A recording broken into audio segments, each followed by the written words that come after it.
You are listening to the Horse Radio Network, part of the Equine Network family.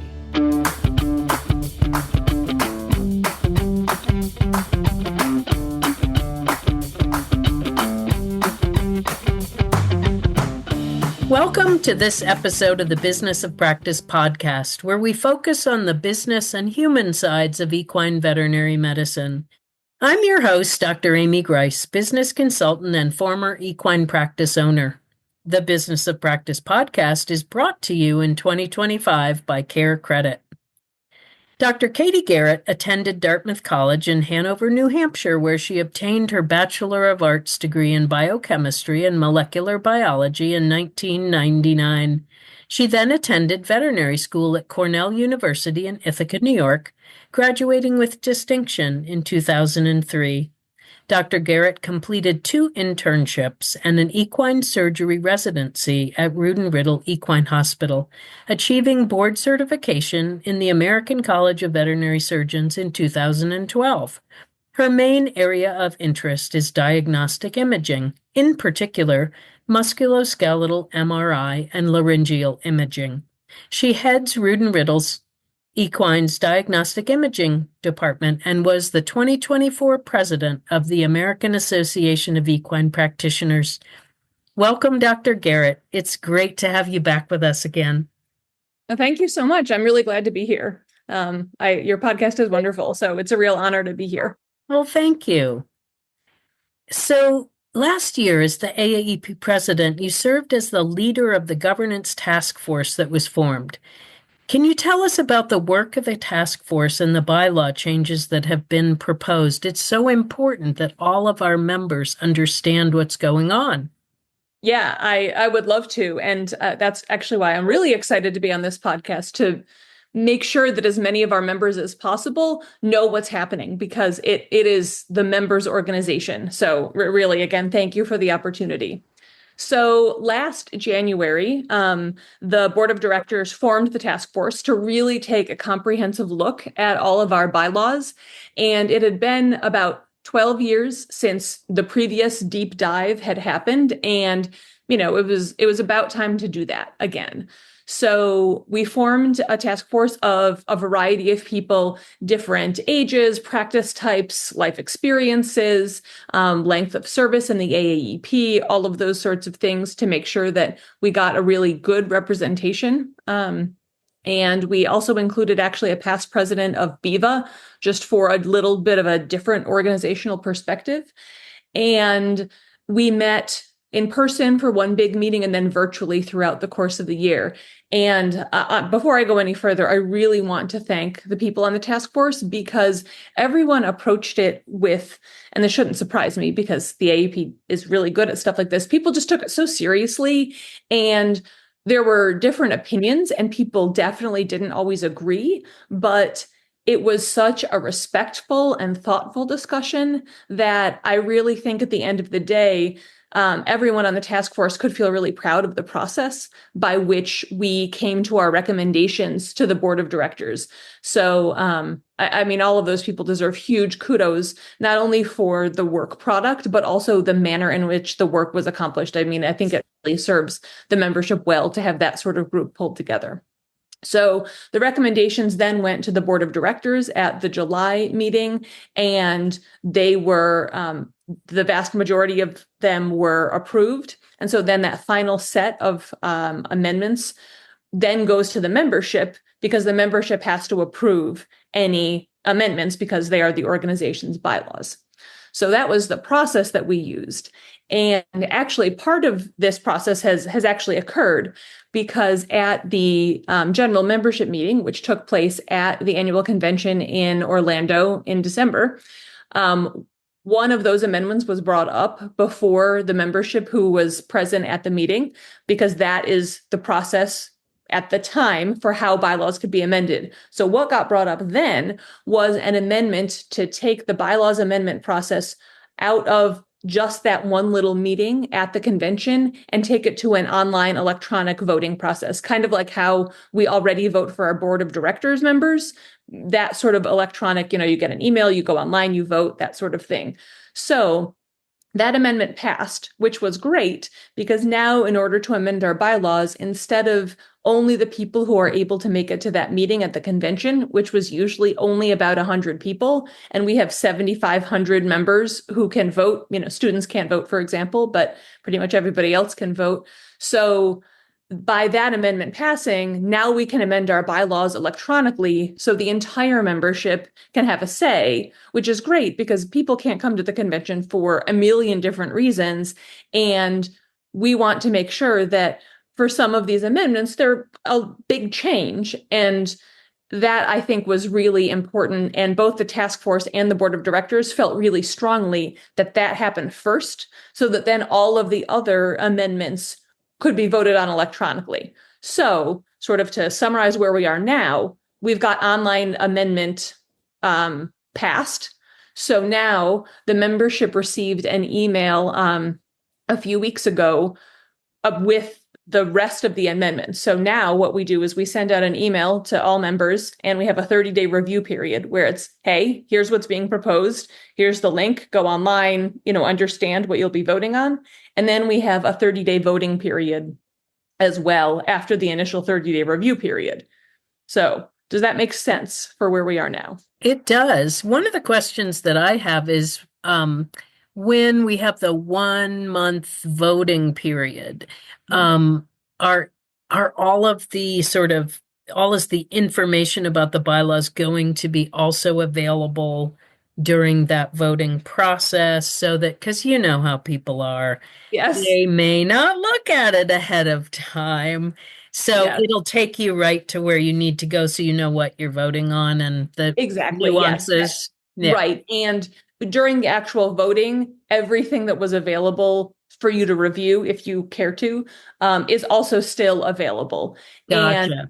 And, we've done a fair amount of education this year on this group of amendments. This is also part of that. But in the future, that 30-day review period will also allow a window for like a webinar, for example, if something needs to come up and we want to, make sure that we can explain it well, people have the opportunity to ask questions. There was actually a webinar in November that people can still access to, learn a little bit more about some of these proposed amendments as well. So that 30-day period allows for that to happen also. Do you happen to know if people want to go to that webinar, how they search for it? I don't know offhand, but I bet I can find it and maybe we can drop it in the show notes or something like that. Oh, what a great idea. Okay. Yes. I don't have the URL like right in front of me, but we can get it. No problem. Yeah. I think that'd be a great idea. I think that's a fantastic idea. Because it was the nice thing about, we had the chat function turned on during it. And it seemed like the comment was sort of like, oh, I thank you so much. I understand this better because even though we'd done, some emails and some other video messages, honestly, the more ways that people can receive the information, the better, because, sometimes something just hits you a little bit in a way that sticks a little more. Right. I mean, it can be said in different ways and exactly. People learn in different ways, and maybe you're more distracted on one day than another. Yeah. So that's great. Yeah. And Tracy Turner and Zach Lopnow, who were both on the task force, also did the webinar along with me. So you get to hear a little bit of you don't just have to listen to me yapping. Right. Different flavor. Yeah. The Business of Practice podcast is brought to you by CareCredit. CareCredit keeps equine veterinarians at the heart of care by providing horse owners with simple, budget-friendly financing options. By helping to bridge the gap between costs and care, CareCredit supports healthy financial relationships between veterinarians and their clients. Clients have a flexible way to pay over time for all types of care, and practices get paid in 2 business days. It's a payment experience everyone can feel good about. How many things are we voting on? Do you want to go through the things that we're voting on? And Let me sort of in a short way? So there are 18 amendments that we'll be voting on now, which sounds like a ton. I know. It sounds like a lot, but it's not actually that many. So let me sort of break it down into little chunks. Okay. So the first 3 are about the officer selection process. And this is kind of like the big ticket item. This is what most people are interested in and what was brought up at the general membership meeting, not this past year, but the year before. Right. And that is where right now, the incoming vice president, who then moves up vice president, president-elect, president, immediate past president, right now, that process is the candidates or candidate or are selected by the nominating committee and then approved by the board of directors. So the amendment would instead, the nominating committee would still do their same job of, looking at all the candidates and making the right decisions, but they'll choose 2 names, and then those names will go forward to the membership for a vote similar to the board of directors election. So the membership will actually vote between 2 candidates for I've heard it called the presidential tree or the presidential succession. So that's kind of the big one in those group of amendments. And then there's just some language changes to clarify, okay, the treasurer is still going to happen through the nominating committee the way it currently does, because that's kind of a specialized position to really focus on the finances. So just language to kind of like separate out, okay, this is how the vice president, then all those other offices happen. So those are the first 3 amendments.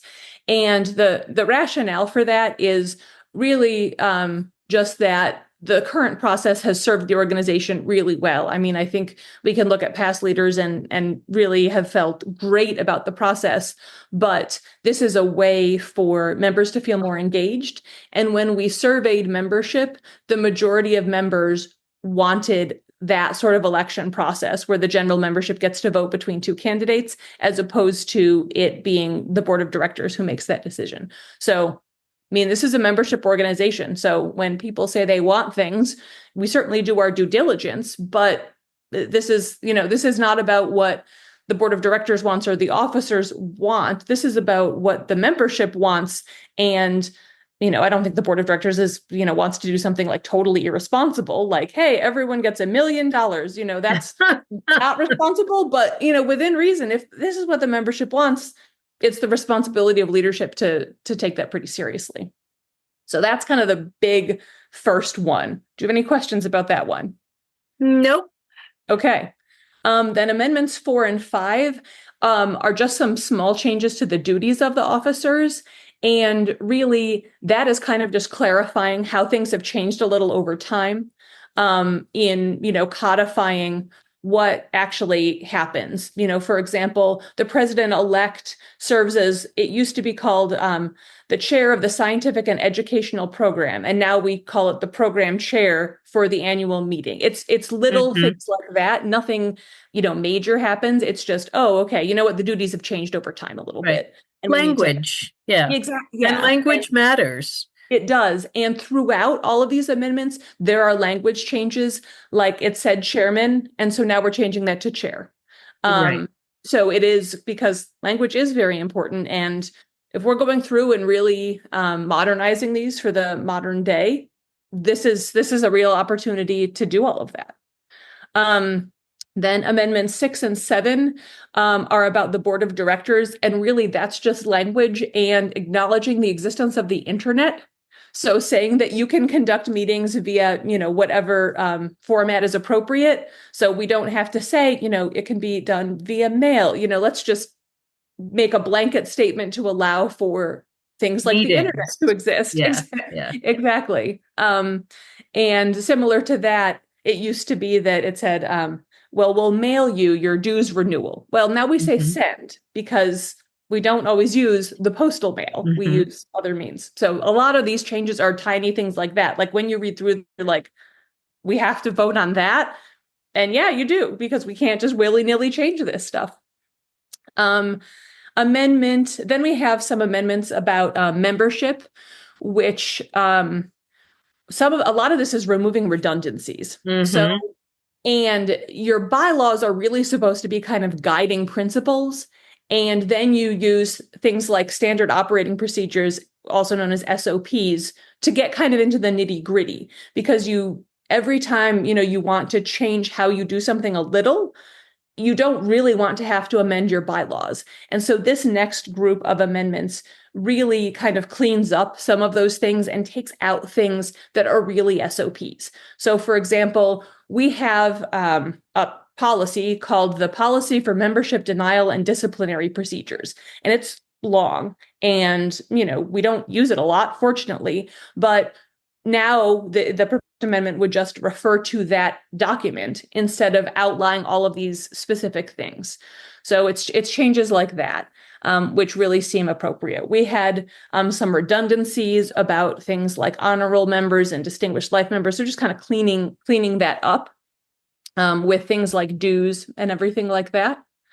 And then the final set of amendments concern committees. So at the last governance review 12 years ago, we took a lot of the specific committees out of the bylaws because every time you want to create or sunset a committee, you don't really want to be amending your bylaws. This is sort of the same thing as like an SOP versus something in the bylaws.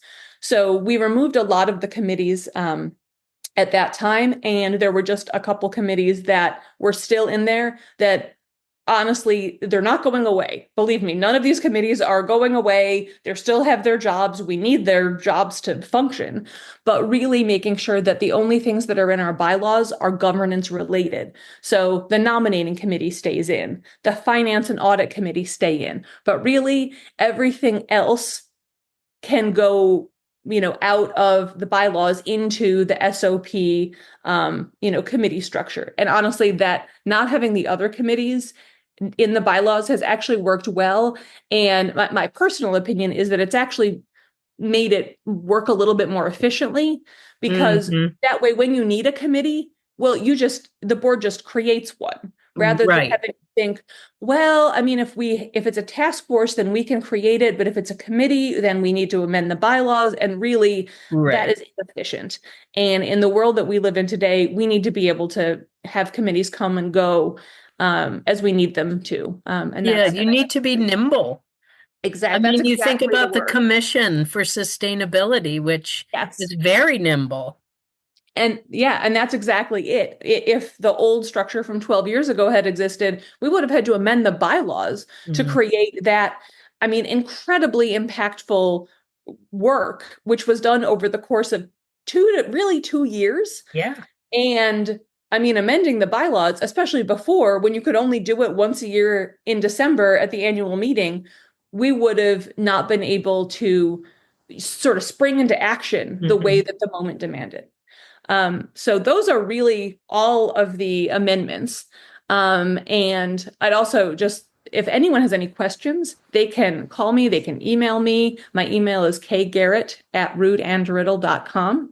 And we'll get the webinar and put that in the show notes as well. But I certainly don't want anyone to feel that they can't get their questions answered. I was the chair of the task force, but Tracy Turner, who is the current president, he was also on the task force, and I know that he would be happy to answer questions as well. So you can just call the AAEP office and they can get someone in touch with you. So, no one really, if you've got a question, just ask. All of us are very happy to talk with you about this and your concerns and everything like that. And I guess my most important message is just please vote on these because we want to make sure that the organization is representing as many members' views as possible. We know that turnout in our board of directors elections is usually around 15 to 16%, which is, according to people who know these things, pretty good for professional organizations, but I'd love to see it higher because we have such passionate members and hopefully now we've made it a little bit easier for these things to happen. 15 to 16%. It just doesn't seem like that many. And I know. I think another thing that we should ask members to let us know the best way to contact them and what are the reasons why they don't participate all the time in this. This is important stuff. It is. Yeah. And this is a little on a different topic, but the AAEP staff did some focus groups this year with members to see how do you want to be communicated with, and really took a pretty deep dive into it. And I think honestly, some of us thought that there was going to be this thing, like a thing that we had never heard of. And that's The how everybody was answer, the answer was going to come down. Yeah. And it didn't. Essentially, everyone said, email's the best way. Keep doing what you're doing. I wish I opened more of my email, as most of what people said, and some people, for little things, like some people would like, sort of to opt into texting, but, not have it be, reserve that for like actual, like really time sensitive things. Yeah. We didn't ask specifically about, increasing participation in things like elections and voting on things. That's a good question to ask, though. But it was, I think all of us had really kind of been hoping that there was like some secret answer for, how we want to do that. But, I think that honestly, technology is always going to be kind of an evolving thing. And I know that one of the priorities in the next few years is just continuing to make sure that we stay current in technology. Because that does seem to be, I don't think anyone in the focus group said, I'd really like a phone call. No one wanted that. So it's going to be probably technology type stuff, but that's a really good point. Yeah. People's lives are so busy and it's hard to get to everything.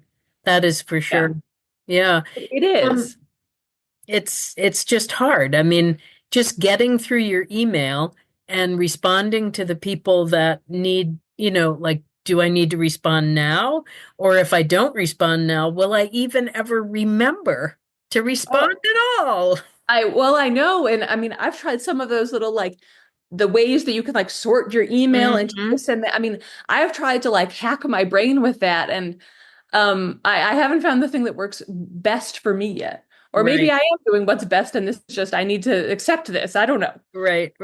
I hate it when, like I'm going through my email to make sure I haven't forgotten anything. And I find something like 4 pages in where someone has asked for my help. And it's been, 4, 5, 6 days. And I'm like, oh my God. Yeah. Yeah. It's just hard.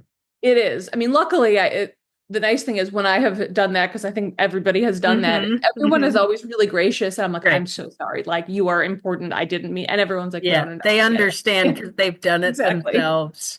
Yes. So as far as the upcoming vote, is there anything our listeners need to know about maybe, like, since we want to boost participation, when can they anticipate looking for that? Do you know? I know there was about a month somehow after we got the first information. It'll be mid-January. Okay. The email goes out, and it won't just be one email at the beginning of the 30-day voting period. It'll probably be one email and then a second email. Gotcha. And actually, the one thing that people listening could do to help that we, the AAEP, can't do as well as everybody listening to this is when you get those emails, remind your friends, use your social media, whatever it is that you can do to reach out to your individual groups, because that sort of personal connection from someone that someone knows is probably going to be more effective than an email from the AEP. Because just like we were talking, oh, yeah, I need to vote. But if people can remember to remind their friends to vote. We don't have those nice little like I voted stickers to remind people to vote. But if people could do that, that would be a huge help just to really try and make sure that people get their voices heard. Yeah, in fact, about the general membership meeting in Orlando, there were posts on several of the Facebook pages. Don't forget, and here's where it's being held, so that was good. So I agree wholeheartedly. That would be wonderful. That would be a huge help because we know that in our elections, those sorts of grassroots voter turnout efforts are usually what's most effective. Right. Is that personal connection type thing. The reminder from your friend. Exactly. Yeah. Because that might be the text that you actually get that you you say, I'll do that right now. Yeah, exactly. Yeah. Well, thank you so much for joining us today. I think it's really important that we shared this information right about the time that things are going to happen. It's an important update. And thank you all for listening to the Business of Practice podcast. And a big thanks to our sponsor, CareCredit. And to all my listeners out there, be brave, embrace change.